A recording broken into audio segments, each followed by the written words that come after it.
Hello beautiful people, welcome back to Pots and Petals. It's a beautiful but windy day here today, so we're going to see how it goes with the microphone.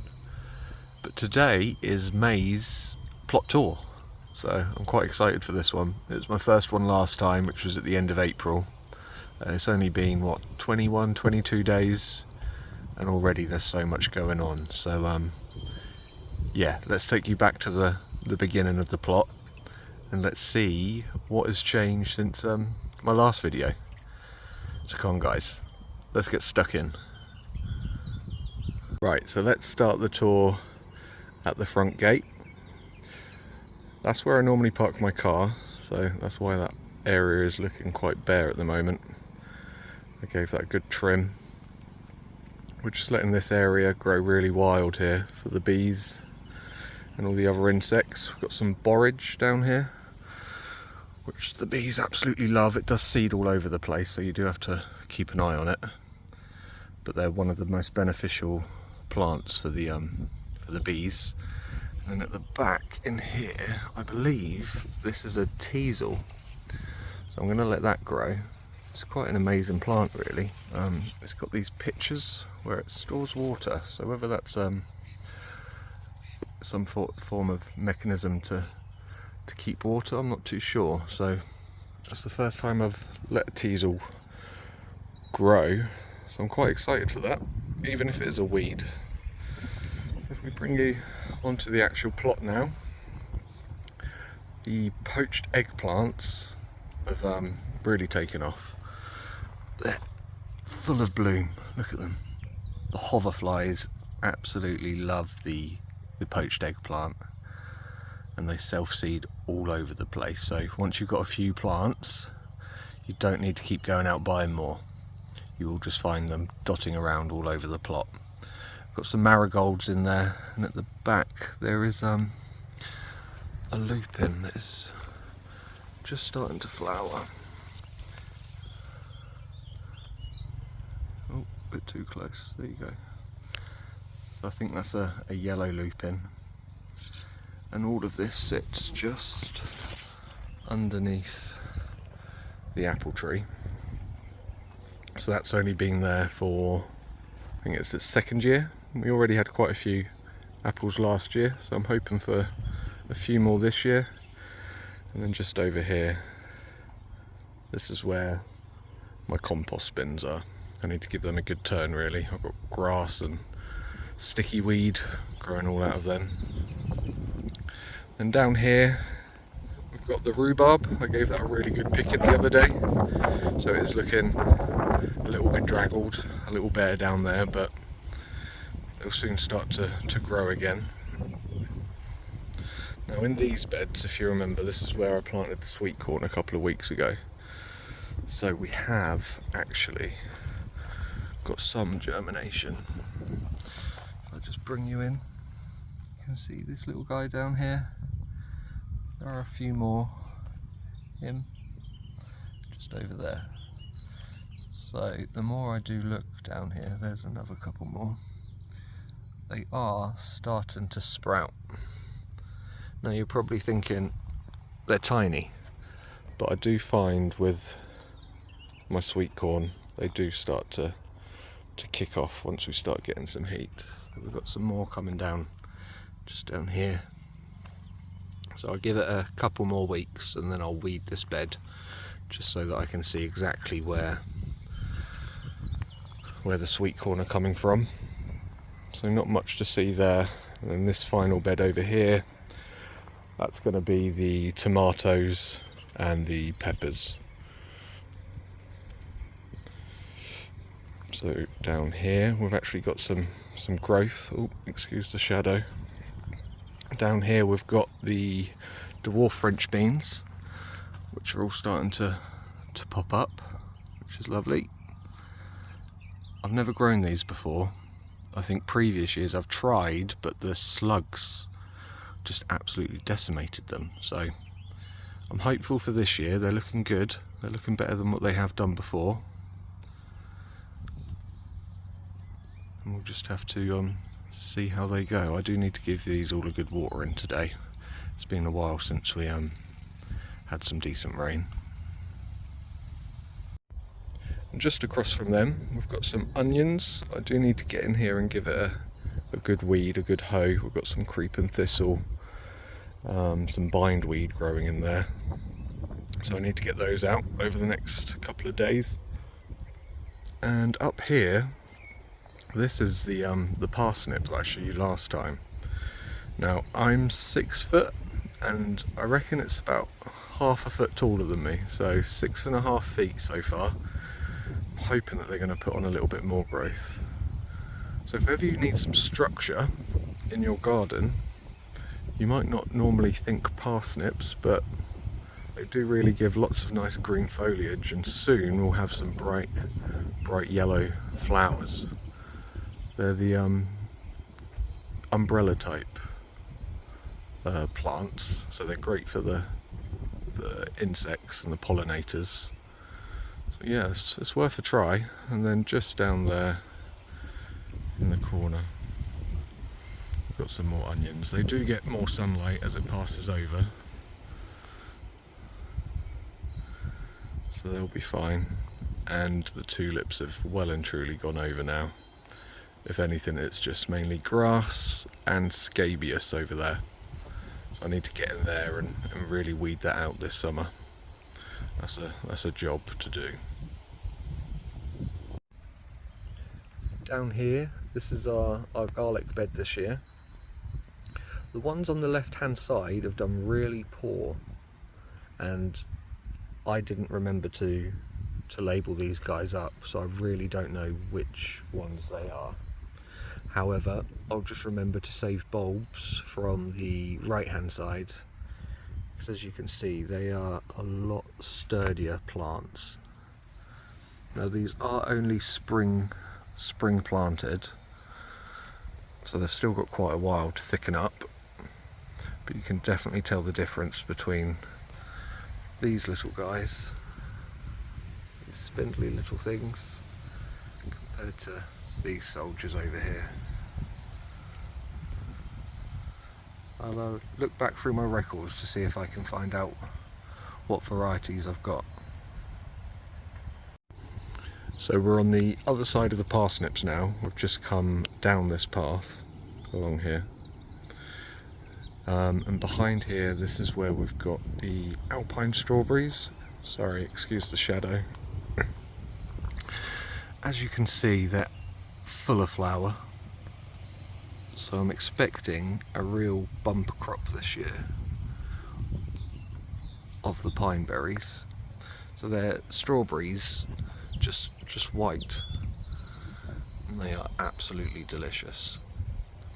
They do seem to be a bit of a thug because they've just spread everywhere, so I'll keep an eye out for the runners this year because I did just let them spread.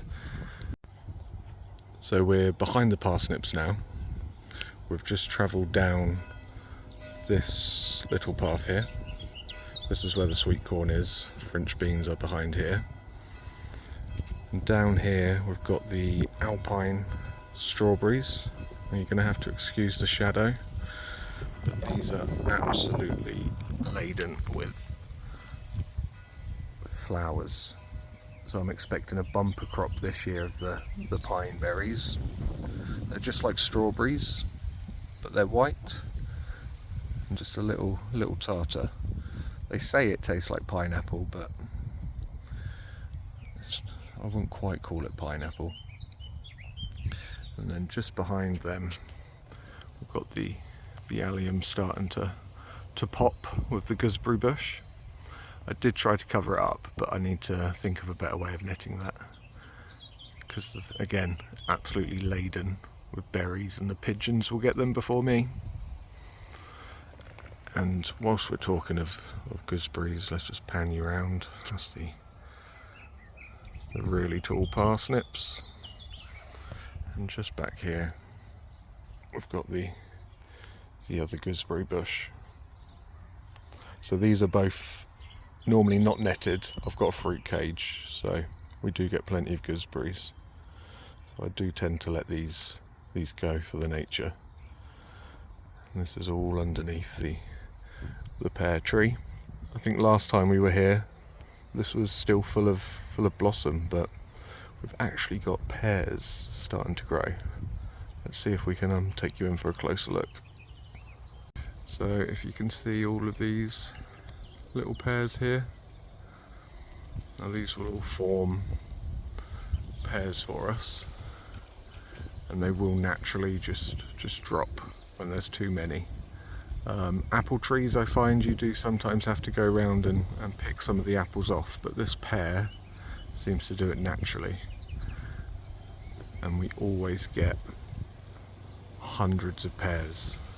Now what I found with these pears is that they don't soften very quickly.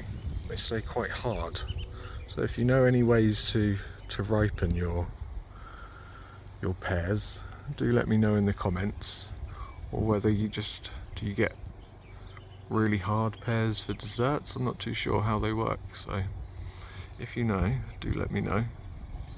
And if you've got any good recipes for pears, because we get hundreds.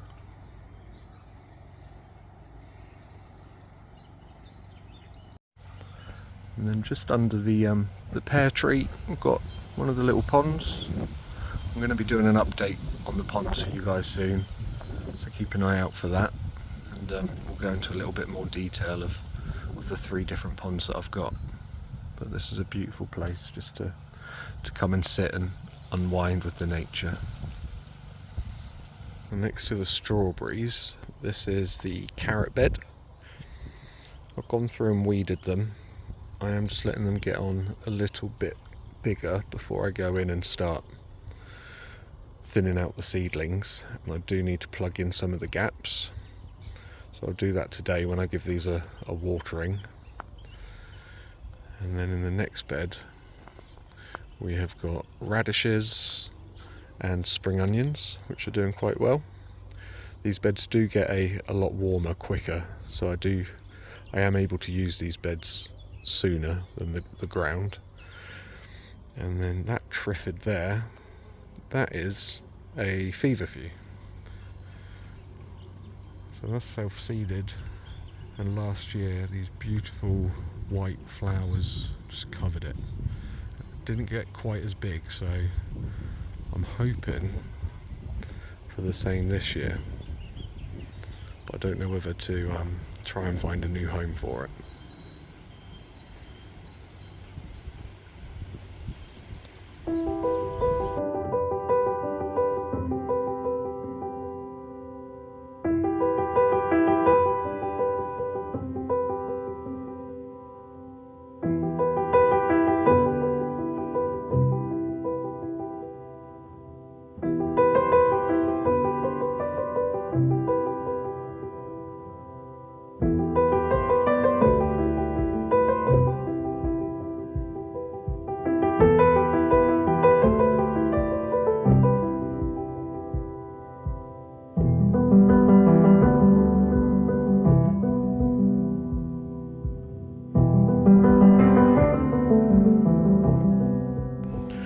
Now if you remember these in my last video, they were probably a few inches tall, so they have put on so much growth in the last 3 weeks. Now you've got to keep an eye out for the black fly on these, because this time of year the succulent new growth is just a magnet, so do keep an eye out. It is usually why I plant them in autumn, because they get to put on a lot more growth before you get the black fly. So I do need to watch out for these this year. But no, they're really going for it. And then just next to the broad beans, we've got the parsnips. I really need to give this bed a good weeding. But I can see some germination in there. Let's see if we can get you a little bit closer. So there are parsnips starting to germinate. We've got a few. There's a couple there. And then there's a few more down here as well. So they are starting to pop through. They are stubborn seedlings. So if you haven't got germination after a couple of weeks, 3 weeks, give them another good watering. but don't give up too much because they do just take a little bit of time. So here we've got the broad beans here, parsnips, we've got red onions and white onions. They seem to be doing quite well. So again, these are spring planted bulbs. I suffer with white rot, so I thought rather than plant them in the winter when I normally do and they sit out in the wet for a long time, I would try them just in spring. So we'll see how they go with the white rot this year. And if I pan you just over here, again, parsnips galore. I grew way too many last year and I thought let's just let them all go to seed. And then down on the bottom we've just got some lettuce. The plan is to dig this all over, and next year I want this as an asparagus bed. Same on that side, so all asparagus plants. That way I haven't got to worry every year about filling this bed, so that'll be a permanent feature. But I need to dig lots of manure and really improve the soil in here because it is quite sandy, this area. So we're just behind the other lot of parsnips. They're the onions, the parsnips. And we're back in this bed with the spring onions and the feverfew. Now down here, this was meant to be a wildflower bed, and I did try and plant some artichokes, but this is the only Jerusalem artichoke that took. I don't know whether the rest rotted, but at least we got one guy. They're meant to spread quite vigorously, so hopefully this guy can give us quite a few artichokes. And then we've just got loads of Nigella. I did put quite a bit of wild seed down here, but nothing's really taken effect apart from the bindweed. And then we've just got the beautiful parsnips. They really do add a lot of height, and the yellow with the green is so contrasting. I do like them. And the feverfew is now starting to put out these buds, so these will be full of white, dainty chrysanthemum type looking flowers. So we'll give it a couple of more weeks, probably a month. Next time I'm showing you around, I reckon that'll be in bloom. Something to look forward to. And same with these parsnips. Hopefully those yellow flowers will really be popping.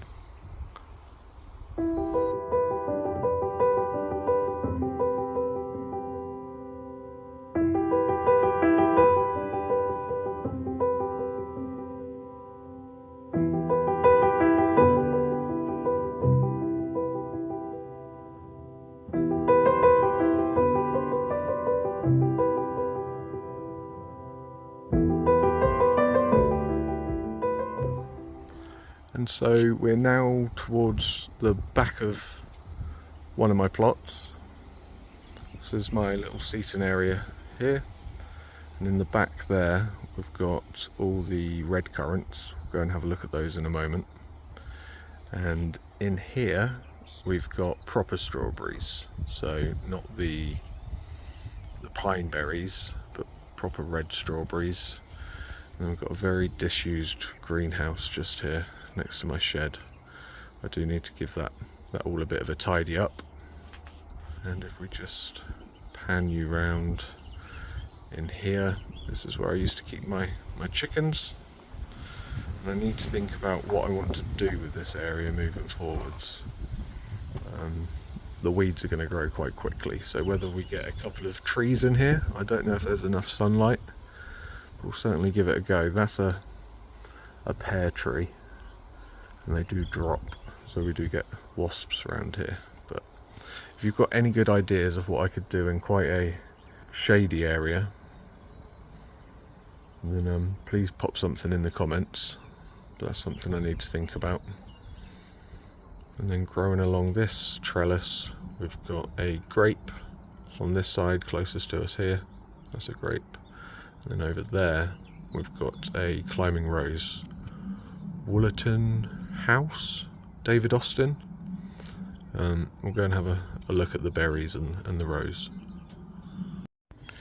Now, as you can see, I have had to cover this with some bird netting to stop the birds getting them before we do. So we've got a white, a red and a pink currant bush in here. Pinks are my favourite. They're just not as tart as the other ones. And then just down here, if you can see, we've got the climbing rose. And we've got quite a few blooms on it this year. Buds, I should say, for now. Last year we only managed to get a couple, but it's all on that one stem, and it's now starting to climb through this trellis that we've got. So the hope is that I'll be able to train it right across and it will fill the whole area. It is quite a large climbing rose, so it should be able to do it. And then that will fill that area nicely. And then we've got my grapevine, which again, we'll try and get that going across. So that's my second grapevine that I've got. But this area is just a bit of a tip at the moment, so I do need to sort it out. And then we've got my shed, one of my sheds, and a little outhouse there. But like I say, this area needs a good old tidy up at some point. We're now under the elder tree. So the elder tree is right at the back of my two plots and is slap bang in the middle of the two. This is the strawberry cage, the onions that we were just looking at, and that's my seating area over there with the currants. And that is my second plot that I got. Oh, excuse the wind, guys. So yeah, that is my second plot that I acquired, and this side was the first plot that I got. I will try and do a video at some point to show you how I first got this plot, but it would mainly be in photographs, so that's something that I'd like to work on. And then just along here we've got the 4 boxes. So the peas are really taking off in here. It's quite shady under this tree, which they quite like.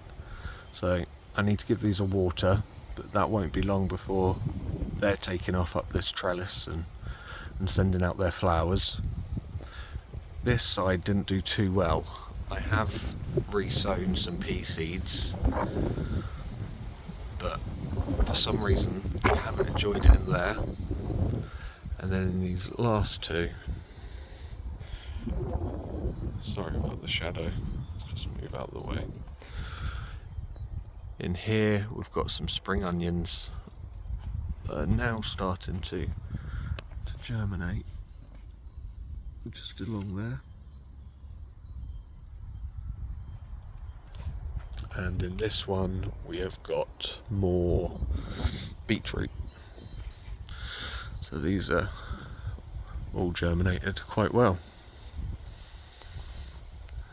And just to give you a little bit of perspective, that's the little pond under the pear tree.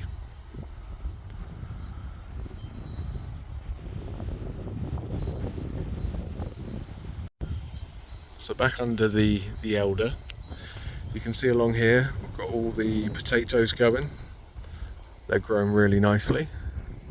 They're looking really healthy for this time of year. I've got to give the whole plot a good water today. And as we pan around, we've got the pond area and the wild area. I'll take you over there in a moment. Just my little seat, the little fernery that I done the other day.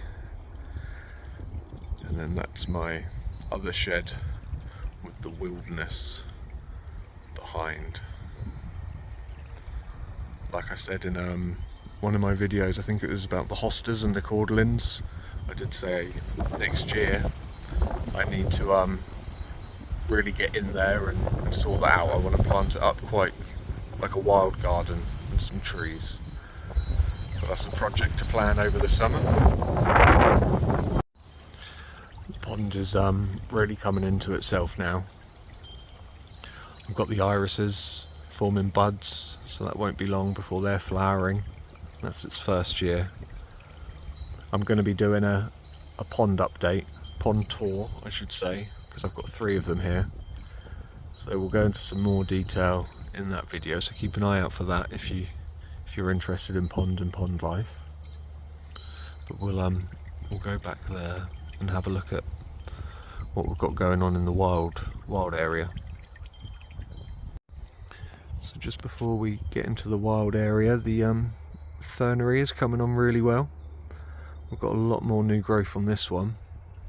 The lemon balm is taken off, and these 2 are looking pretty handsome as well.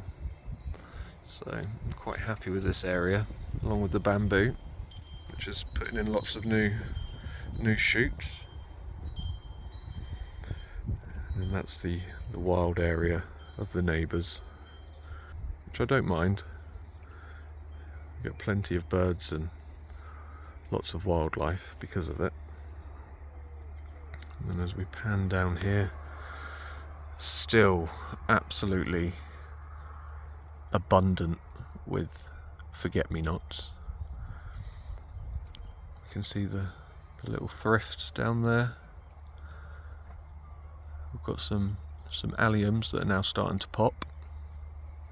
The hellebores are dead-headed, all of those. The achilleas in full growth, they're sending out all their flower spikes, and some of them have got some buds ready to go. Same with the red campion. It won't be long before they're a little bit taller, but everything's going in the right direction.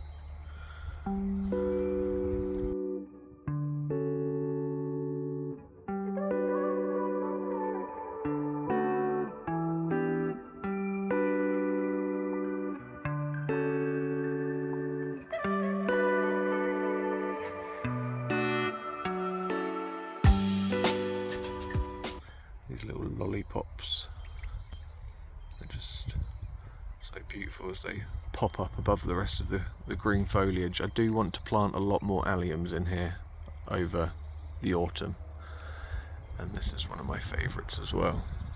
Now I don't know the name, but these all hang into bell-like flowers. It is a type of allium. That is a stunning one. The achilleas are now starting to put on their blooms, along with the thrift down there. You can see there's plenty of weeds in here, but I'm not too fussed about that. It is a wildlife area.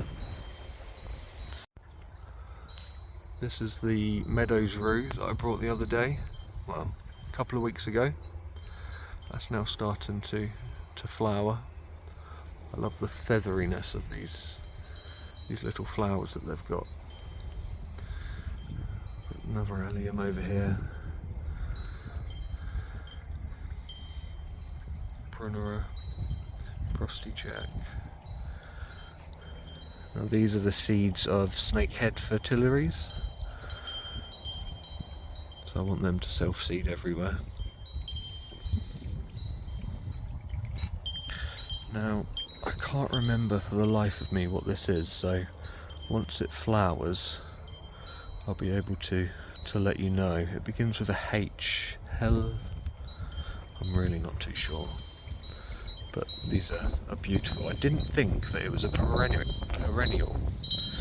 so it's actually quite exciting. We'll have to look out for that in the summer. Then we've got a little foxglove down here, and the clematis, which was only up to here when I bought it. We've already put on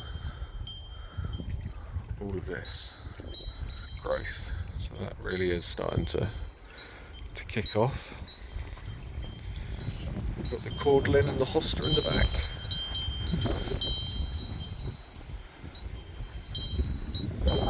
do like how this area is just full of foliage and flowers.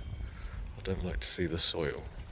It looks full, which is lovely, because it has taken a few years to get to this point.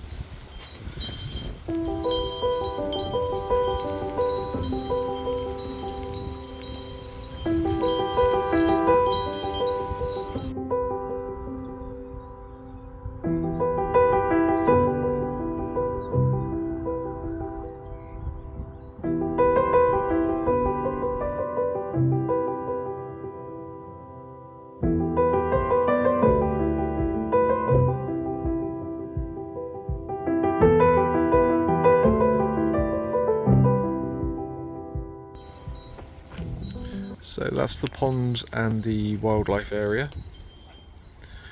That's the hosta and the cordlin. And we've got my third pond just down there. And then we've got the poly house. So we've got the cucumbers and tomatoes in, which you'll see on my previous videos. If you want any tips or how I done this, then do have a look at that one.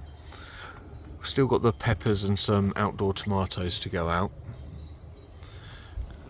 but it's all looking pretty good in here. We just need to get them growing. Let's see how warm it's been. So I did reset this the other day, so it's 39.2 the hottest and 7.9, which is absolutely fine for these plants, but that is quite warm. Plants do tend to stop growing after a certain temperature, but it's better than being too cold. And then I need to have a little sort out around here. Got all the potatoes going, which are looking great. We've got even more potatoes down in here and in this box here. It's all looking green. It's all looking how it should. So just to make it a little prettier, decorative down here, I have added some herbs along the side of my polytunnel. So we've got some thyme down here. We've got some rosemary. We've got a crazy daisy.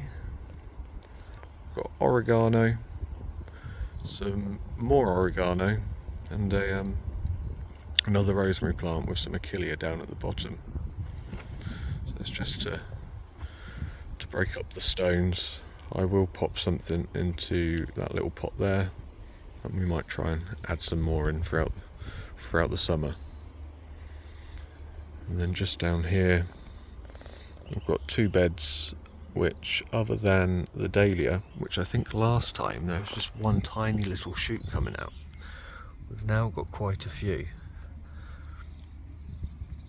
So that really didn't take long to get going. We did have some garlic in there, didn't do too well, so whether that's the same variety that hasn't done well in the other bed, I'm not too sure. But we need to think about what's going into these beds for the summer. We have got plenty of squash to put out, so that is a possibility. And then we've got some more potatoes there, and another big pot of potatoes there, and there. We are potato mad. So the bed behind the poly house here, we've got, this is going to be for squash. We've got some runner beans in there, and then at the back they're the leeks that I'm letting go to flower, but that will be squash over the summer. And then in these beds we've got some sunflowers, which are still growing, they're self-seeded, more runner beans, and these will be full of squash in the next couple of months. I hate seeing a bare bed, so once they've started to germinate, it won't be long before they're out in the ground. So these peas have come on great guns. They were planted out the same time as the other peas, but they've just really taken off down here. In there, that's going to be my second lot of carrots when I'm ready. We'll do that in a couple of weeks. And then just this side of the polytunnel, I've got just the wild area. We've got some eucalyptus, some rosemary in the grass, and some buddleia. I will give it a bit of a trim come June, but I'll just let that area grow around the pond. And if we just pan around, just for a bit more perspective, got my third and final compost bin over there, and then this is the fruit cage. We'll go in there in a moment. Now down here, this is where I originally had my raspberry canes, and as you can see, I didn't quite get all of the roots up, so they're sprouting up all over the show. That's absolutely fine, that's just more berries for the birds. And I do need to just fill that little bit in. My bit of plastic seems to have gone missing, so we'll do a repair job on that. Let's go and have a wander in the fruit cage. So just as we walk into the fruit cage, we have got our blueberries. I'm a bit worried this year because I'll show you a lot of the blooms. There's still plenty of fresh blooms on there, but I think the frost must have got them because they just fall off. So we'll have to keep an eye on them. But like I say, there's plenty of fresh blooms on there with these ones. So I'm hoping I've still got plenty of blueberries this year. I've got 4 plants in this container. They're in their own container because they do like the ericaceous compost, so acidic soils, and I do give it a ericaceous feed as well. But hopefully a bumper crop for them. So these are the red currants that I've got, and this year the leaves have turned really gnarly, and underneath we've got loads and loads of aphids, which probably isn't very good for the plant. I'll show you what I mean. So if we come in, you can see that this leaf is very bobbly, it's all curled up, and then underneath, I don't know if you can see very well in there, but in there we have loads of aphids. So I need to figure out what to do with those, because I don't think it's doing the plant any good. I've got a few berries, but not as many as the ones up in the other corner. So I will get home and do some research on what to do with these, and if you guys have any tips or ideas, please drop me a comment. And then we've got some gooseberries along here. They're only second year, so we haven't got many gooseberries going on those. We've got a pink currant bush down here, and then along here, this is where it gets exciting. We have got bumper crops of gooseberries. Now I don't have to worry about the pigeons in here because it's all netted up, so these will all be for us. And then the second bush over here is also done very well, so these are more opal shaped. They are absolutely laden with berries. So a good year for gooseberries. I did notice a sawfly larvae on one of these plants last week, so I do need to keep an eye out. But so far they're looking very healthy and full of berry, so I'm pretty hopeful for these. And then just along the back here, these are all raspberries. So they're autumn raspberries, so you cut them back every year. And we've got some yellow ones and your standard red ones. These ones haven't done too well, so we'll give them a bit of a feed. And then climbing up this bit here, this is where we've got another grapevine.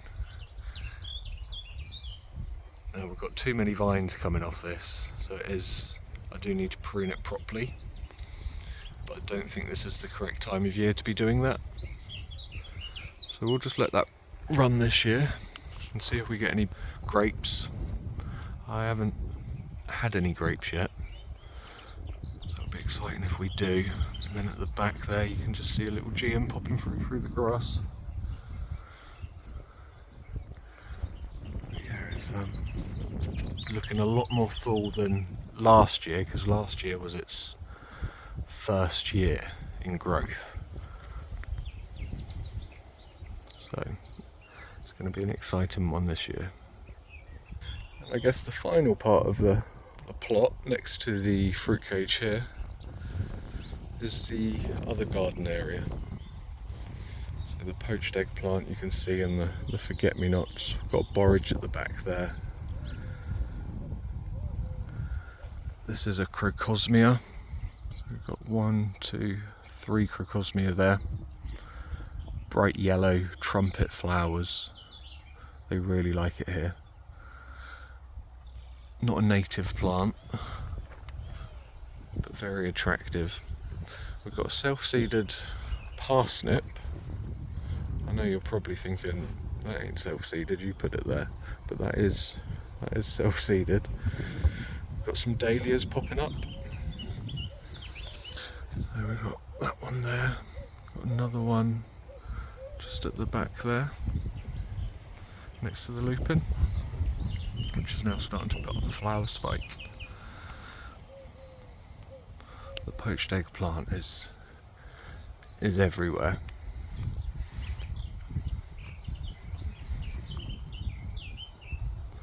And then over here we start to put some sage in the corner there,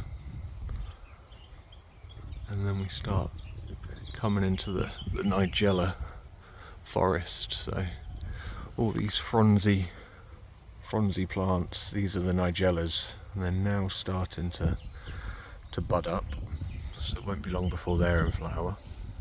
The seed heads are really attractive on those.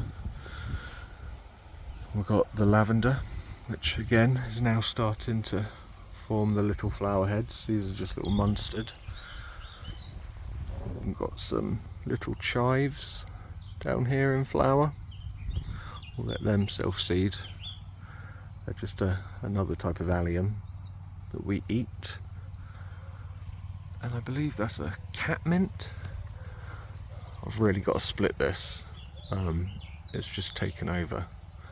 But that'll be full of flower and bees. The bees love that. And we do have a bit of a poorly pear tree. Don't think I'll be getting any fruit off that. It is a conference, but it's never really done very well there. And we've also got quite a lot of poppies starting to grow. All back here we've got the sedum. So like I say, I've really got to try and thin some of this out for next year. Got a couple of lilies. These didn't come up last year. I think I accidentally took the heads off, thinking that they were a weed. So we'll see how they come. And then got a couple of shield beetles there, if you can just see. The beauty of letting things go a little bit wild, you get all sorts of critters. And then we've got the Flanders poppy, just a weedy poppy. Now I have tried to keep this area quite long throughout May, so that will get a proper strim back in the summer, and the same along here as well. That all gets a proper cut down. Now the fig that I thought had passed away, that's coming back into leaf. Never had any figs off it, and probably had it for about 3 years. But there's always hope in the garden. But that's the view from from the other entrance on my first plot. So that's all we've got time for today. Thank you for joining me for another plot tour, May 2023. I should have a pond update coming out for you soon, so keep an eye out for that. Don't forget to subscribe, like, comment and all that good stuff. I appreciate the feedback, and I'll see you all again soon. Take care guys. Bye bye.